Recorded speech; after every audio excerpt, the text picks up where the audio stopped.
Линда гэдэг нэгэн залуу бүсгүй өнөөдөр ажлаасаа чөлөө аваад нүүлгэх бэлтгэл ажилдаа бол орж байна. За ингээд өглөөнөөс өдөөс хойш өнгөртөл өөрийн хэрэгтэй бүх юмнуудаа хайрцагдаж савлаад скотчдсон. За ингээд энэ ажлаа амжуулаад хамаг юмнуудаа бэлдээд байж хүйд түүний найз залуу Эрик уцтаад орой машинтаа очоод бэлдсэн юмнуудыг чинь аваад шинэ байр руугаа нүнэ гэдгийг хэлсэн байдаг. За ингээ Эрик ажилдаа ажлаа тараад ирэхээ бүх зүйлийг тохирсон учраас Линда бүх юмнуудаа сайхан жинтан болгосон. За олон жил энэ байшинд амьдэрсэн болохоор ерөнхийдөө нэг л явж өгч чадахгүй дасал болчихсон гонигтай байсан үе. За ингээд үдээс хойш байж идэл гинт тэдний хонх дугардаг. За Линда бүсгүй очоод хаалгыг нээхэд яхаарахгүй Линдагийн анхны хайр буюу Экс нь хаалганы цаан зогсож исэн. За Линда ийм урилгагүй зочин хаалганы цаанд байгааг гайхаж үнэхэрийн шоконд орсон. За тэнгүүд минь тусч байхгүй шууд чи юу хийж байгаа энд гэдэг үгийг Линда хэлдэг. Гэтэл түүний Экс буюу Том гэдэг залуу өнгө зүс алдчихсан, үс гизэг нь урагчсан, ерөнхийдөө нилийн ядруу нүүр аманд өвчлөөтэй ингээд зогсож ирсэн байдаг. За ингээд үгийн сөрөөгөө Том ч бас өөрийнхөө уучлалтыг гуйгаад чамтай яаралтай ярих тийм чухал ажил гарсан учраас ингээд хэлж мэддэхгүйгээр хүрээд ирлээ. Намайг оруулаад надтай ярилцаж болох уу гэдгийг хэлсэн. За Линда тэнгүүд бүх зүйлийг ойлгож амжихгүй байсан учраас хаалгаа нээгээд түүнийг бол оруулсан. За ингээд Том орж ирээд гэр дотор байгаа хайрцаг савтай бүх зүйлүүдийг хараад чи удахгүй нүүх гэж байгаа мó гэдгийг асуухад Линда тийм ээ би шинэ найз залуутаагаа нэг гэрт орохоор бид хоёр төлөвлөөд шинэ байрны захиалга өгөөд өнөөдөр тэр байр руугаа нүүж байгаамаа. Тэгээ чамд ямар асуудал гараад өнөөдөр яагаад гинт ингээ хүрээд ирвэ? Эртхэн ажил төрлөө яриад явах хэрэгтэй байна. Манай найз залуу Эрик ирэх гээд байна гэдгийг хэлсэн. За тэнгүүд Том үнэн уучраа хэлэх бүх зүйл нь болсон учраас энэ бүх хугацаанд түүнийг санаж мөрөөдөж өнөөдрийг хүрсэн гэдгийг хэлсэн. За тэнгүүд Линда шууд энэ нүгийг нь тас зохиж ийм ярихчээвэл чамтай яриад байх шаардлага чи одоохон манайхаас гараа яв гэдэг. За тэнгүүд Том эхлүүлсэн тактик нь худлаа болсон учраас дараагийн мэхэндээ орж ингэж хэлдэг. За тэр гэж юу гэж хэлсэн бэ гэхээр за ямар ч байсан би чамайг гомдоогоод ингээд хоёулаа салсан ч гэсэн миний сүлд суусан эхнэр маань 2-7 хоногийн өмнө нас барсан. За би ингээд ямар ч эхнэр юм байхгүй ингээд ойр ганцаараа үлдчихсэн байж гин гэдэг. За тэнгүүд Линда бас тас зохио би чамтай ихэж амьдрахгүй чамгүйгээр амьдрч сурсан чи хоёрын сайхан үерхлэр нөхөрлөл хамгийн муухайгаар байж болох нөхцлөөр салсан учраас би чамтай эргэж нийлэхгүй гэдгийг хэлсэн. За тэнгүүд Том чи тэгвэл миний охиныг бодоочтой гэдгийг хэлсэн. За тэнгүүд Линда гайхаад юу охин яадаг вүлээ гэхэд нь Том хэлдэг. Би сүлд суусан эхнэрээс нэг охинтой болсон. Охин маань 5 нас хүрч байгаа. Тэгээ энэ хугацаанд ганцаараа охиноо өсгөх гэсэн боловч үнэхэрийн барахгүй ажиллаад юм байна. Миний охинд яхаарахгүй ээж хэрэгтэй байна. Тэр нь бол чи гэдгийг би мэдж байгаа учраас чам дээр эргэлзэхгүй хүрээд ирлээ. Тэгээ би охиноо айлд үлдээсэн байгаа. Чи миний охин тэгвэл ядаж туслаад энэ хүнд хэцүү цаг үеийг давхад ингээд эмэгтэй хүний нинжин сэтгэлээр туслаад өгөөч гэдгийг хэлдэг. За Линда хүүхэд тэр тусмаа 5 настай охин гэдгийг сонсоод асар ихээр гайхаж шоконд орсон. За Томтой байсан Томны дараа Эриктэй байж хугацаанд Линда бүсгүй хүүхэдтэй болж чадаагүй. Тийм учраас нас нь аль хэдийн 30 гарчихсан учраас үеийнхэн хүмүүс нь бүгд хүүхэдтэй болчихсон учраас ерөнхийдөө олон жил хүүхдтэй болмоор байна гэдэг тийм шаналлалт бол байсан. За гэтэл 5 настай охины сураг сонсоод Линда бүсгүй энэ бүх зүйлийг бодож үзье. Чи яваа гэдгийг хэлдэг. За ингээд Том чаалгын агаагаар явсан Линда маш сонирн байдалтай өөрийнхөө диван дээр суугаад яах учраа олоогүй.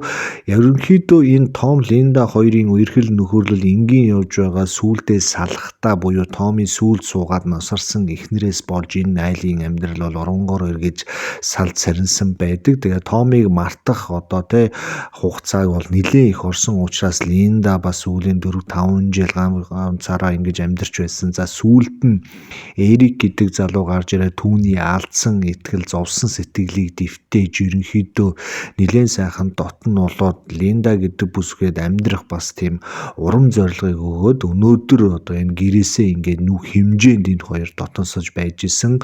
Гэтэл өмнөх X нь гарч ирээд Линдагийн сэтгэл санаа хоёрдуулаад ингээд бүх зүйл ерөнхийдөө нэлээд эвгүй тал руугаа хэлбийсэн. За тэгэнгүүт Линда ерөнхийдөө бодож сууж агаад уцаа гаргаж ирээд Эрик рүү захиа бичсэн. За тухайн захиан дээр юу гэж бичсэн бэ гэхээр яг одоо би нүүхэд бэлэн биш байна. Надад хугацаа хэрэгтэй байна. Чи намайг ойлгоно гэж би найдаж байна гэдэг тийм үгийг одоо эвлүүлээд бичээд явуулсан. За Эрик одоо ажлаа тараад машинтай хурж хамгийн юм аваад явах байсан хүн тухайн мессежийг уншаад ойлгомжтой чамд бас тодорхой цаг хэрэгтэй байгаа байхаа гэдэг хариуг өгсөн.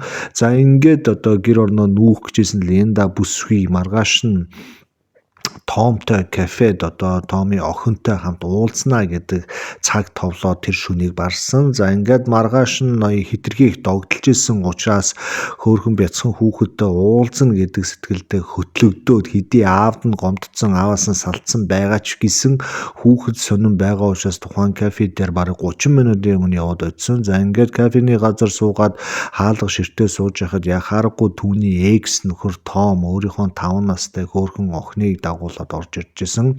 За ерөнхийдөө ингээ охин орж ирэх цагаас эхэлж Линда охиноос нүд салгаж чадахгүй цоо ширтэж те түүний хажууд нь ирээд өөрийнхөө нэрийг хэлэхэд хүртэл одоо төгдөрч одоо үнэхэрийн балмагдаж шоконд орсон.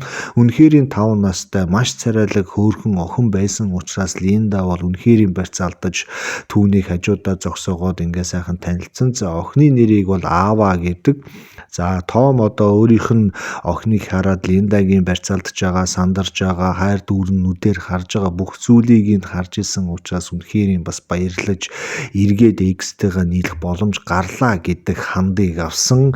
За Линда бүсгүй үнэхээр амьдралд үр хөвгтэй болохыг мөрөөдөл байсан учраас ийм хөөрхөн тойрончсон 5 настай цовоо цойлгон ийм хүүхдийг хараад өөрийн ирэхгүй одоо их хүний одоо сэтгэл хөдөлж үнэхэрийн энэ уулзалтын дараа Линда бүсгүй ерөнхийдөө баг шийдвэрээ гаргах шахсан. За Том ч бас одоо тодорхой хэмжээний цаг хугацаа орох учраас чи манайхаар ирж очин хамгийн гол нь миний охинд хань болоод байгаад өгөөчтэй. Тэгээд цаашдаа хоёлаа эргээд ивлэрээд нийлээд бас амьдралаа аваад энэ охины төлөө хоёлаа хичээгээд үзье.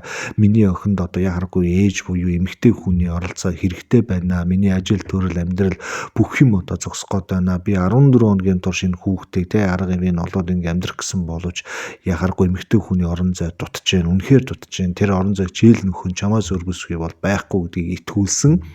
За Линда бүсгүй ингээд нэгэн айлын амьдрал нэгэн охины одоо халамжлагч болно гэдэгтээ бол үнэхээр дуртай байсан. За энэ өдрөөс хойш хэд хоногийн дараа бас Томийн гэрт явж жоод хүүхдийн харах, ус цасанд оруулах, хувц ундрыг бэлдэх, хамтдаа тоглох, хооллох гэх мэт одоо өөрт нь оногдоогүй ээжийн ажлыг хийж байгаа үедээ бол үнэхээр аз жаргалтай байсан. Гэхдээ Томыг хараад Том руу одоо хандрах ч юм уу Томтой цаашдаа ирээдүг төсөөлөх юм бол байгаагүй. Гэхдээ л ерөнхийдөө нэгэн элэг бүтэн амьдрал юм шиг тийм мэдрэмжийг авч байсан. Яг энэ хугацаанд Эрик одоо түүнийг хүлээгээд олон удаа залгах үед Линда бүсгүй заримдаа завтай, заримдаа завгүй одоо хариулж анхааруулгын төр өгч чадахгүй байсаар байгаа нэлээд олон хоног болсон. За ингээд нэгэн удаа Эрик рүү залгаж хэлэхдээ яг өөрийнх нь амьдралд X нь гарч ирсэн. X-ийнх нь охинд нь яг одоо өөрийнх нь тусламж хэрэгтэй байгаа.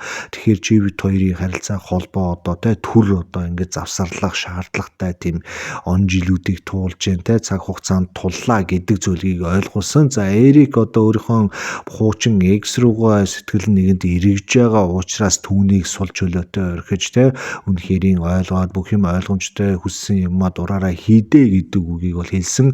За ингээд нэгэнд морио имэйлээд гараа авчихсан учраас Линда одоо тухайн хүүхдийн ээж нь юм шиг тийм мэдрэмжийг авч одоо ажиллаа тарангуудаа гэрт нь хамгийн түрүүнд очтойг одоо аавынхан хамаг хоолундын бэлтгэс гадна Линда бас хоолунд хувц ундрыг бэлдээд яг л тэр айлын ээж шиг амьдралыг өнгөрөөсөн. Энэ хугацаанд хугацаанд Том өөрийнхөө ажил төрөл болон одоо тэ найз нөхөдтэйгээ орж гарах уулзалтуудыг бол зохион байгуулж нэлээд том бас амьсгаа авсан байдаг. Тэгээ ингээд бүх юм учир утгатай гэдэг утгаар Линда бас тэр зүйлд хөтлөгдөж Эрикийг ерөнхийдөө цаашаа түлхэж Эгсигээ бараадах тал руугаа хил бийсэн. За ингээд нэгэн орой Том өөрийнхөө найзуу залуучуудаа уулзнаа. Ааваг хараад өгөөч гэдэг хүсэлтийг тавихад Линда бол дуртай зөвшөөрөө тэдний гэрт ирсэн. За тухайн айл нь угаасаа бас боломжийн айл байсан учраас хоёр давхар байшинтай. За тэгээ хоёр давхар том байшинд одоо Линда бүсгүй ирээд Эгсийнхаа одоо охиныг харж унтуулж үлдсэн. За Том ч яг найзуудтайгаа уулзах гад яваад өчгсөн. За ингээ охиныг унтуулчаад Линда бүсгүй одоо тэ тухайн байшинтай танилцаад дээгүр доогуур явж явах үедээ Томми ажлын өрөөний хажуугаар гарсан. За ингээ ажлын өрөөрөө толгоогоо шургуулхад бол үнэхэрийн одоо хамаг юм оргонгоороо ирчихсэн эмх замбраагүй тийм өрөө байсан. За тэгээ эмхтэй хүний сэтгэл хөдлсөн учраас явж очиод нөгөө тухайн одоо тэ бижиг цааснуудыг цэгцэлж наануу цаануу болгож сандал шүүгээ тэгшилж явах үед нэгэн шургуулга одоо хагас онгорхоо байсан. За тэр шургуулгын завсраар нэгэн өв залгамжлагтай холбоотой нотродтой тийм гар үсгтэй гэрээслэлтэй тийм захааны үзэн зохиож исэн. За нэгэнт одоо гэр оронд нь ороод өөрөмсөг байгаа учраас Линда сонирхолтой дийлдэн тухайн шургуулгыг хоошинд татаж онгоолгоод бүтэн одоо А4-ийн хэмжээтэй одоо хэрэгтэй бичиг баримтуудыг гаргаж ирээд толгоолж унссан. Гэтэл тухайн одоо гэрэн дээр юу гжсэн байдсан бэ гэхээр одоо түүний талигач ихнэр бол нэлээд бас баян айлын охин байсан учраас түүний нөхөр Томыг одоо булаач авч суусан ийм нөхцөл байдлыг бол урд нь бүгд мэдчихсэн. Гэхдээ үнэхээр ийм баян айлын охин байсан учраас хоёр давхар байшин, хадгаламж, үйл хөдлөх хөрөнгүүд гэх мэт ийм бас нэлийн олон зүйлийг өөрийнхөө одоо төрсөн охин аавад гэрээсэлж үлдээсэн байдаг. Тэгэхээр юу гэсэн үг вэ гэхээр прокурор болон одоо тэ өмгөөлөгч дээрээс нь шүүхийн одоо бүх тогтоолууд дээр юу гэж явагдсан байдгийг бэ гэхээр Том гэдэг одоо тэ залуу охиныхоо өв залгамжлах эрхийг захиран зарцуулах одоо эрхэн нэгдэхийн тулд түүний охин аавад бас асран хамгаалагч буюу ээжийг бас олсон байх ёстой гэсэн тийм шаардлагыг гэрээслэл дээрээ түүний талигач ихнэр үлдээчихсэн байсан байдгийн байлээ. Өөрөөр хэлбэл Том бүх хөрөнгийг зарцуулангуудаа хүүхэд асрагч гэдэг юм хин нэг авч болохгүй, харин ягаргүй нэг хүнтэй суугаад албан ёсны ээж аавын үүргийг хүлээж авсны дараа эд хөрөнгийг хүлээж авах тийм актууд бол бичигдсэн байсан байдгийн. За ингэнгүүт одоо Линда бүсгүй яагаад Том түүн дээр буцаж ирсэн, ямар учиртай те энэ охиныг түүн танилцуулсан, тэгээд яасан ийсэн бүх зүйлүүднийх нь одоо хамаг гол төгжээн тайлагдсан учраас Линда бүсгүй одоо үнэхээр шоконд орсон. За ингээд тухайн бичиг баримтуудыг бүгдийг аваад доошогоо салонд орж ирээ ширээн дээр тавьчаад одоо Томыг хүлээж ийсэн. За Том 12 цагийн үед өөрийнхөө найз нөхөдөө ууж идээд инээж хөхрөөд хүргүүлээд ирсэн. За ингээд ороод ирэхэд Линда бүсгүй ширээний цаана баахан чухал бичиг баримтуудын хажуу сууж ирсэн. За Том ч орж ирээд ерөнхийдөө бүх зүйлийг уншицсныг ойлгосон учраас би чамд бүх зүйлийг тайлбарлах ёстой гэдэг үг хэлсэн. Тэгэнгүүт Линда энэ бүх зүйлийг над тайлбарлах хэрэггүй, чамд нэг удаа итгээд алдсан, хоёр дахь удаага итгээд бас алдлаа. Ер нь би цаашдаа чамтай юуны төлөө те ингэж амьдрах юм. Чи намайг маш сайн мэддэг учраас энэ өв хөрөнгөнд хүрэх учраас энэ хөрөнгөний төлөө одоо те янз янзын хор найруулгатаа намайг амарчилж, намайг зөөлчилж энэхүү одоо хутгаандаа намайг оруулсан байна. Тийм учраас одоо энэ бүх зүйлээс би татгалзаж одоо явах хэрэгтэй байна. Чи өөрийнхөө хүүхдэд өөр ээж олж өгөх нь бол хэрэгтэй. Одоо явхаас өмнө би те ааваа дээр очиж нэг үнсчээд явна гэдгийг хэлээд цүнхөө шүүрээд аавагийн өрөөнд ороход ааваа юу ч болон юм шиг хөөрхөн одоо унтчихсэн. За ингээд сүүлийн баг те сар орчим хамтдаа ойр дотн байсан Линда бүсгүй аава гэдэг охин дээр очиод нулимс нь бол үнэхээр мэлтэлцээд ерөөсөө охины дээрээс тонгоогоод үнсээд үнэрлээд хамгийн сүүлийн уулзалтыг хийгээд салж ядан явсан. Энэ хугацаанд үнэхэрийн ээж охин хоёр шиг бас ижилтэн дасчихсан байсан учраас одоо үнэхэрийн бол хэцүү байсан. Тэр тусмаа өмнөх өдөр нь хоол идэж байхдаа одоо тий аава охин Линдагийн өвөр дээр яг ээжийнхэн өвөр дээр сууж байгаа юм шиг эргэлж сууж байхдаа та миний ээж болон тийм биздэй гэдэг үгийг асууж исэн. За ийм хөрхөө охингаа асуухад Линда барьц алдаж тийм ээ би чиний ээж болно би чамайг хизээч орхихгүй гэдэг үгийг хэлээд амлаж исэн. Бас тэр амлалтууд нь түүнийг өрөөнөөс гаргахад бас хатгаж байсан. Линда бүсгүй үнэхэрийн тэр охин дассан байсан учраас доошоо уйлаа нулимсаа бариад гарсан. Хаалгаар гарахад Том араас нь түүнд бас те боломж олгоё, хоёлаа ярий, энэ бүх зүйлийг нарийн ширийн шийдий гэдэг тийм одоо саналыг тавьсан боловч Томын худал хуурмаг одоо энэ бүх зүйлээс үнэхэрийн залгсан учраас гарсан. За гараад хамгийн түрүүнд таарлцсан таксинд гар өргөж суугаа явж байхдаа утсаа гаргаж ирээд шууд залгасан. За тэр залгалсан дугаар нь бол түүний одоо те одоо сарын өмнө хамт амьдрах гэсэн Эрик гэдэг маш сайн залуу байдаг. Тэр залуу руугаа залгсан боловч харамсалтай нь утас нь унтраалттай voice message дээрээ тавигдсан байдаг. За ингээд уйлан дуулаад чамаагүй те voice message-нд нь одоо Линда бүсгүй таксины жолоочоос жижиг юмгүйгээр одоо үнэн учраа хэлж намайг уучлаарай энэ бүх зүйлд би одоо те чамайг ингэж их гомдоочоод ахиж уцаж байгаа да үнэхээр өөрөөсөө чинь энэ бүх зүйл юу болсныг би ерөөсөө чамд очиж байгаа тайлбарламаар байна. Чамтай уулзмаар байна. Би чамаа санаж ийн гэдэг үгийг хэлээд одоо тухайн voice message-ийг дуусгасан. За ингээд маш яаралтайгаар такситай давгсаар агаад одоо шөнийн 12 өнгөрж явахад Эрикийн гэрийн гадаа ирэхэд Эрикийн гэрийн цонх бол ерөнхийдөө харанхуй байсан. За өөрөөр хэлбэл Эрик унтчихсан, уцаа одоо тэ унтраачихсан тийм нөхцөл байдал байна гэсэн үг. Тэгээд Том гэдэг залууд итгээд Том гэдэг залуугийн найруулсан жүжигт хитрхи их автаж өөрийнхөө тэ хайртай залууга түлхэж таягдан өөрөө альчгүй болж хоцорж байгаа юм нөхцөл байдалд Линда харуулсан борооноор одоо ирсэн. За ингээд харуулсан борооноор Линда бүсгүй цүнхээ тэрэ замын хажууд уйлаад сууж ирсэн. За ингээд яхаа мэдэхгүй яг байж явах үед нь ард нь чимээ гарахад эргээд харахад одоо түүний найз залуу Эрик бороонд нь орчихсон, цэцэг орчихсон зогсож идэг. Өөрөөр хэлбэл түүний voice message-ийг авангуудаа зам тосож одоо хөрхий нэмгэн нойтон хувцастай Линда бүсгийг хүлээж ирсэн. Хичнээн тэ Эрикийг одоо тэ төвөгшөөж Эрикээс зайгаа барьж холбоо харилцаагаа аяйгүй эвгүй салгаж байхад Эрик одоо тэрэнд нь гомдож өс хонзон санахгүйгээр ямагт одоо тэ нэг л зангаараа байсан. Энэ одоо Эрикийн хайр бол үнэхэрийн агуу харагддаг.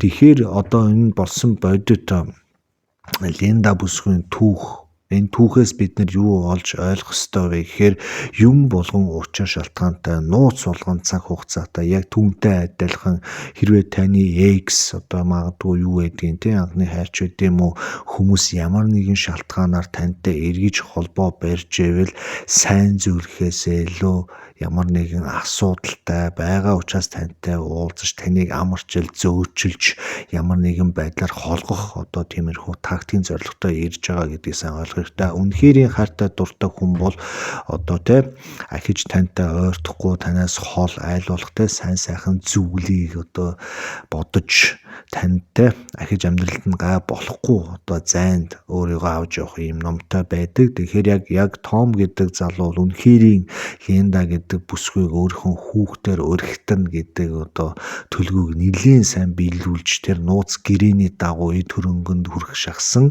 Хэрвээ энэ хөрөнгөнд хүрсэн бол Том гэдэг залуу Линдаг хүссэн үедээ нэг удаа жийсэн чинь хоёр дахь удаа яаж иж байгаа жигээд явах хүн болцоо байсан байдгийм аа. За ингээд өнөөдрийн орсон гоё түүх мэн та бүхэд таалагдсан гэж найдаж байна. Тэгээ дараагийн гоё түүхүүд араараасаа орж ирнэ. Орж гараад ойрхон байж байгаарай.